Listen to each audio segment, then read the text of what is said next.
Good evening, everyone. Happy October. This year on my channel, I'm going to be doing Book Inktober or Ink Booktober, whatever. Basically, I'm going to be participating in Inktober like I do every year, but all the previous years I didn't have a channel. I just posted on my Instagram and my Bookstagram my art with a book recommendation every day. But this year, I decided that I'm going to take the official prompt list and do a book recommendation from each prompt every day with the drawing that I do and post it on my channel and all my social media. Then I decided this morning, October 1st, that I'm not actually going to use the official prompt channel. I'm going to take my current reads at the time, just point to any random word and choose that word as my prompt for that day's drawing and do a book recommendation based on that word and or the art. I realize that that's more complicated than is needed.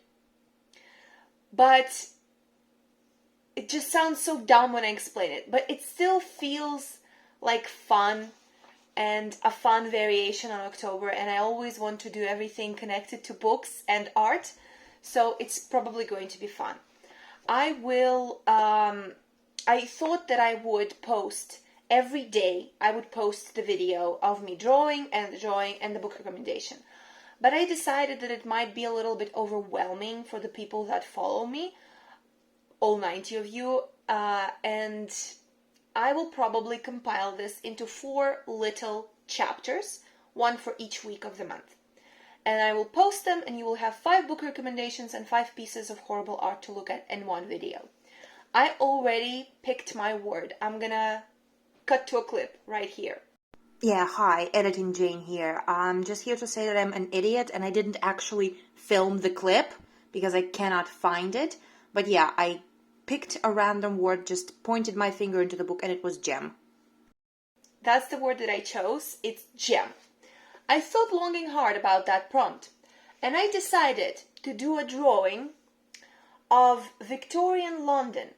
I don't know if it's going to come out well because I'm not great with architectural sketches, but I want to draw Victorian London for the prompt gem because when I thought about that word, the book recommendation that came to mind was The Ruby in the Smoke by Philip Pullman. It's the first one in a 4-book series of his, a Sally Lockhart mystery series. And honestly, I think it's better than his Dark Materials. Don't come for me. I don't like his Dark Materials. I think it's boring. But I think that the Sally Lockhart mysteries are excellent. It's about Sally Lockhart. She's a young girl. She's 16 years old. Her father died under mysterious circumstances and has left her a mysterious inheritance which has something to do with a ruby in the smoke. And she needs to uncover this mystery. She meets new friends. It's a coming-of-age story. She grows up throughout the story from 16 years old to a grown woman with a family, and there's a different mystery in each book. It's very entertaining. It's lovely. The characters are beautiful. I haven't finished the series. I haven't read the last 4th book, but the 4th book isn't about Sally. Sally's there like somewhere in the background, but the central characters are the side characters from the previous books. So I genuinely do recommend this series to anyone who loves middle grade, coming-of-age stories, plucky female heroines in Victorian London who know how to shoot and write and can run a business but do not know the etiquette or the feminine arts. Unfortunately, that's just the way her father raised her, and she's a great character. If you want some found family tropes and actual family mystery, drama, love, and it's a beautiful, beautiful time. It's a beautiful story, and the conclusion to the trilogy, the ending of the 3rd book, left me so satisfied, even though a little bit sad, that I think it's perfect. The 4th book is like outside of the series a little bit because it's not about Sally that much, but I recommend The Ruby in the Smoke for this prompt. And hopefully I have already done my piece of art and I can now insert it here. Let me now tell you what I'm going to be using for my art. This is my sketchbook. This is not like a branded one or anything. It's just a cheap copy of Royal Talents. It's got cream paper. It's not very thick, but it works fine with ink. Here's an art piece that I did before, and it works well with wet ink. So I'm going to be able to put a lot of layers and stuff here. And when I looked at all my pens, I don't really know what I'm going to use because these two got chewed up by Alice. This one's dry, this one's frayed, and this one's white. So I only have one, and it's 0.05 thickness. Very, very, very, very thin. So I'm going to have to probably also use some black ink with some brushes. And now I'm going to go into Google and look at some inspiration for Victorian London pictures, and let's do art. Hi, let's choose my prompt for October 2nd for Inktober. Book Inktober. This is what I'm reading, The Haunting of Evelyn Jones. Let's open it at a random page. Let me change the camera angle. Alright, here's my current read. Opening at a random page. I know you don't see that I'm not looking, but I'm only looking at the phone screen. And now I'm not looking at all. And random word is this. Is there a word? Then. The word is then? What? Oh no! The word is then. What the hell am I supposed to draw for the word then? And what kind of book will I recommend then? I gotta think about it.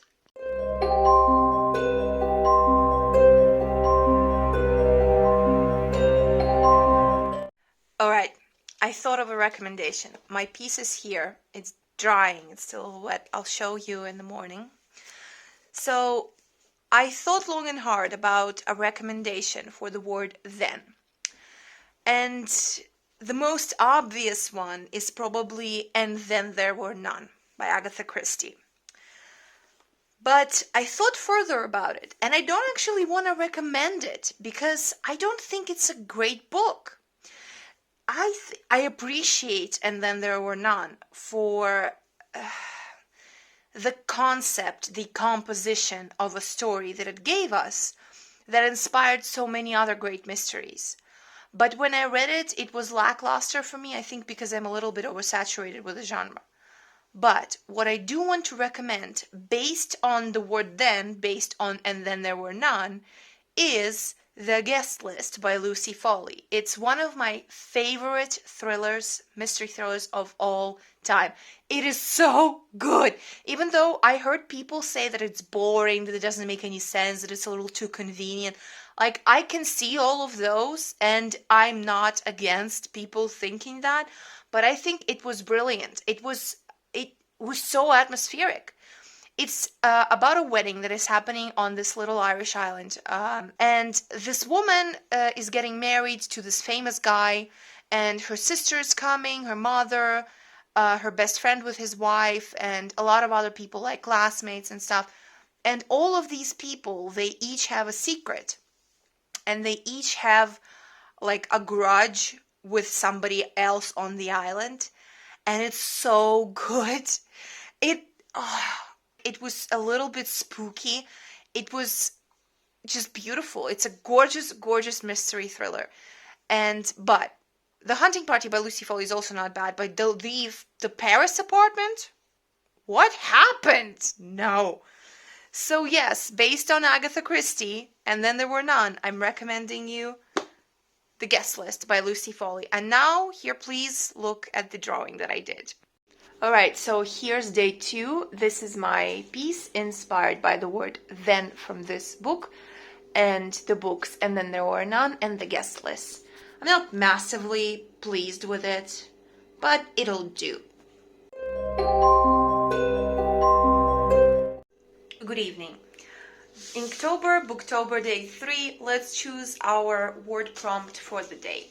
This is so hard to do with one hand. Boing! And there's literally an empty page. and doing it again. Okay, there's a word. Front. The word is front. Here it is, front. Alice, come on! She wants to cuddle. Alright, so I thought about it. What kind of book can I recommend with the word front? It can be a battlefront, it can be a front for something, it can be the front of something. And I think I'm going to recommend How to Be Good by Nick Hornby. Nick Hornby's most popular book, I think, is High Fidelity, because there was a movie and a lot of people know it because of that. Also a really good book. But I'm going to recommend How to Be Good because this is a very simple story about a family. And the mother of the family, she's a doctor, and her reasoning for that, for becoming a doctor, was because she always wanted to be a good person. So the central question of this story is, the titular question, how to be good. It's just what to do to be a good person. How do you act towards your family, towards everybody around you, and do the mistakes that you make define your goodness or not? And for me also, it means how important that perception of your goodness actually is. Isn't it just a front that we put up for other people, that we are good people? And I think that this talks a lot about those everyday emotions that slowly chip away at our sanity, that we have to live with nonetheless. And this is a very simple contemporary story, very British as well. So if you like something like that, I think you might enjoy this. And now let's go and do my drawing. Alright, so here's Inktober, Booktober, day 3 for the word front. I don't think... Okay, hold on, the kettle's boiled and it's making noise in the background, sorry. I don't think I could explain the thought process that took me from the word front to this image. But, I think I'm kind of pleased with it. Good afternoon. Today is day 4 of Ink Booktober, and I'm reading Sunshine by Robin McKinley, so this is where I'm choosing my word prompt from. Let's just do this.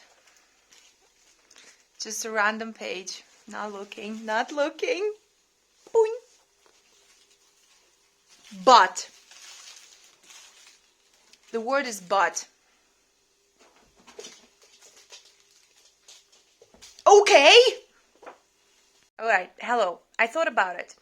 And my recommendation of a book for the word but is How to Be a Victorian by, I always forget, Ruth Goodman. I always want to say Ruth Goldman. Ruth Goodman.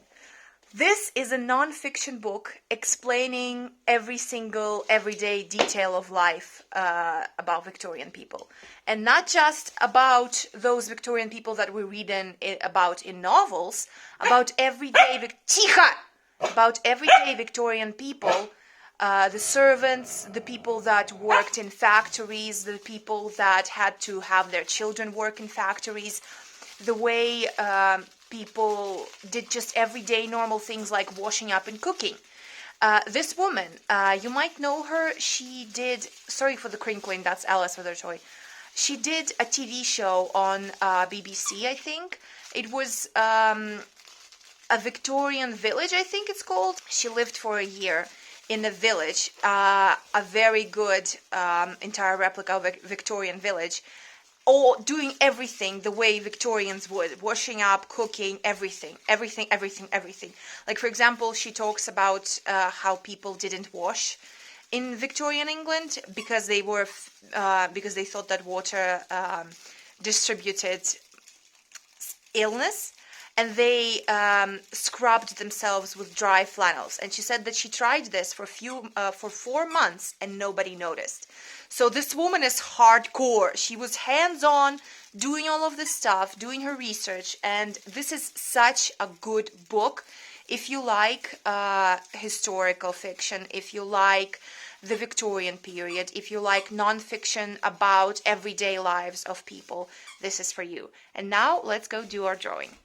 Alright, here is my drawing for day 4 and the word prompt but from Sunshine by Robin McKinley. And here is the historical drawing that I completely ripped off the dress design from. Alright, good evening, September 5th. Let's choose the word for today's drawing. Oh God, please be a noun. You. For real?